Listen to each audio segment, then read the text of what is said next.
There was a Chassidic Jew who was a disciple of the Rebbe Tzemach Tzedek.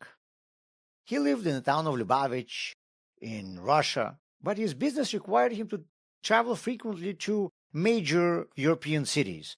When he would come to Leipzig, Paris, or Petersburg, he would take off his long Chassidic coat and Chassidic hat and dress like other businessmen around him.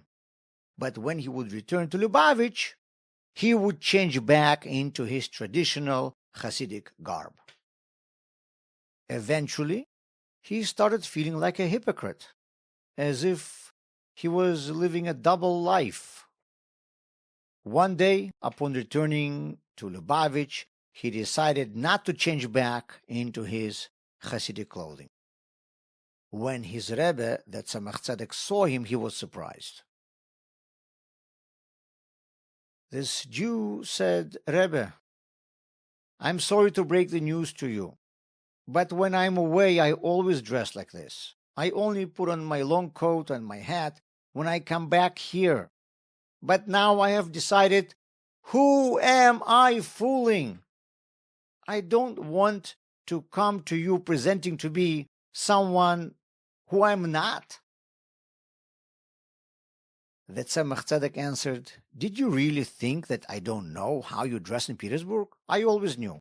But I believed that when you were here in your Hasidic clothing, that was the real you. And when you were away, dressed like a businessman, that was when you were being a hypocrite."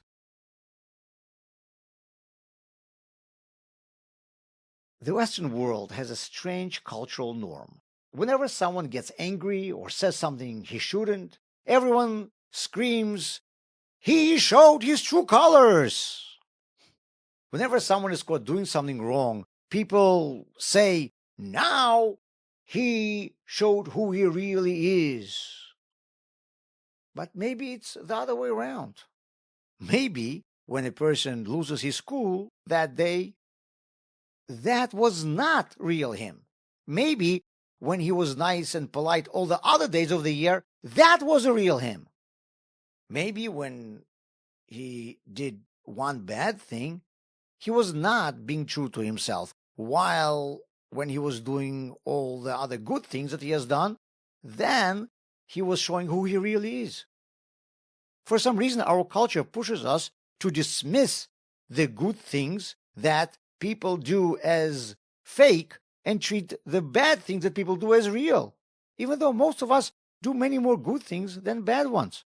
I'm polite and nice much more often than I'm angry. And you know what? I promise the very people who judge others by the bad things these others do would never want to be labeled based on the few things that they themselves do wrong. And the same thing applies to our mitzvot and to ourselves. I know many people who attend synagogues only sometimes, put on tefillin only on some days, light Shabbat candles only on some weeks. And I've got news for you. The times when you do those mitzvot, that is when you are showing your true colors. When you put on tefillin, that is you. When you light Shabbat candles, that is who you are. When you come to a synagogue, that is your true self. And when you skip an opportunity to do a mitzvah, you are just being a hypocrite.